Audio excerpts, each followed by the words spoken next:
Hi friends, ഇത് എൻ്റെ Hoya പ്ലാന്റാണ്. ഹോയ ഒരു വള്ളിച്ചെടിയാണ്. എൻ്റെ കയ്യിൽ ആകെ ഒരു ഹോയ ചെടിയേ ഉള്ളൂ. അത് ഇതാണ്. ഇത് ആണ് എൻ്റെ ഫ്ലവർ. ഞാൻ നോക്കി, നല്ല വെള്ള പൂവിൽ നടുക്ക് ഭാഗത്ത് മെറൂൺ കളറ് ആയിട്ട് ഇരിക്കുന്നു. ഈ പൂവ് സ്ഥിരമായിട്ട് ഇത്തിരി വെയിലത്ത് കിടന്ന ചെടിയാണ്.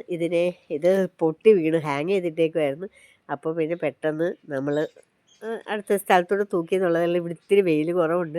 എന്നിട്ട് പോലും ഇതിനകത്ത് ഇടയ്ക്കിടയ്ക്ക് നിറയെ ഫ്ലവേഴ്സ് ഉണ്ടാകും. ഇപ്പോൾ ഇതാ 2 കുല പൂവാണ് ഇതിനകത്തുള്ളത്.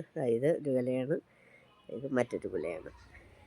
അപ്പോൾ ഈ പൂവ് വന്ന ഭാഗം നമ്മൾ കട്ട് ചെയ്ത് കളയരുത്. കളഞ്ഞാൽ ആ സ്ഥലത്തുനിന്ന് വീണ്ടും ഫ്ലവറൊന്നും ഉണ്ടാകത്തില്ല. പക്ഷെ കട്ട് ചെയ്യാതെ ഇട്ടിരുന്നാൽ വീണ്ടും വീണ്ടും വീണ്ടും ആ സ്ഥലത്ത് നിന്ന് പുതിയ പുതിയ ഫ്ലവേഴ്സ് ഉണ്ടായിക്കൊണ്ടിരിക്കും. ഇപ്പോൾ ഇത് നമ്മൾ ഹാങ് ചെയ്തിട്ടിരിക്കുന്നതുകൊണ്ട് ഇങ്ങനെ ചുരുട്ടി ചുരുട്ടി വെക്കുകയായിരുന്നു.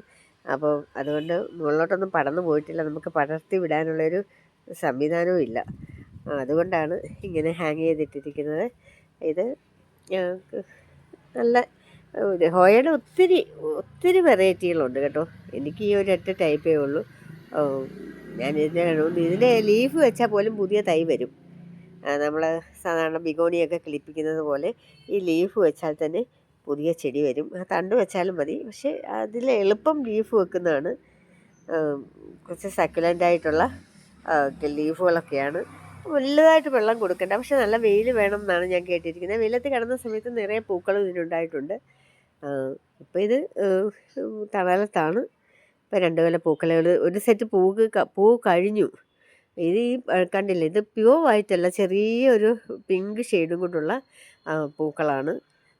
നല്ല രസമുള്ള പൂക്കൾ പിടിക്കുന്ന ചെടിയാണ് ഹോയ. നല്ല രസമില്ലേ കൂട്ടുകാരെ എൻ്റെ ഈ ഹോയ പൂവ് കാണാൻ?